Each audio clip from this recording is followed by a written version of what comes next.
रायगड जिल्ह्यातील माणगाव तालुक्यातील Goregaon police station हद्दीत लोणेरे येथील ओमकार रेसिडेन्सी या लॉजिंगमध्ये एका तरुणीचा मृतदेह संशयास्पद स्थितीत आढळल्याने संपूर्ण परिसरात एकच खळबळ उडाली आहे। या घटनेची माहिती मिळताच घटनास्थळी पोलिसांनी धाव घेतली असून सध्या या परिसराला छावणीचं स्वरूप प्राप्त झालंय।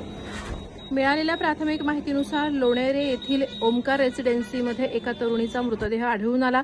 घटनेचं गांभीर्य ओळखून पोलिसांनी तातडीनं घटनास्थळाचा ताबा घेतला। सदर तरुणीची हत्या करण्यात आली असावी असा प्राथमिक संशय व्यक्त केला जातोय। घटनेनंतर आरोपी फरार झाला असून पोलीस त्याचा कसून शोध घेत आहेत। या घटनेमुळे स्थानिक नागरिकांमध्ये संतापाचं वातावरण आहे। खबरदारीचा उपाय म्हणून ओमकार रेसिडेन्सीच्या परिसरात मोठा पोलीस बंदोबस्त तैनात करण्यात आला असून हॉटेलच्या बाहेरील भागाला छावणीचं स्वरूप आलं आहे।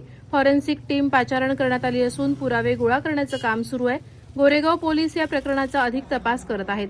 लॉजिंगमधील सीसीटीव्ही फुटेज आणि रजिस्टरमधील नोंदी तपासल्या जात आहेत। आरोपी लवकरच पोलिसांच्या जाळ्यात येईल असा विश्वास पोलीस प्रशासनाकडून व्यक्त केला जात आहे। मात्र या घटनेमुळे महिलांच्या सुरक्षेचा प्रश्न पुन्हा एकदा ऐरणीवर आला आहे।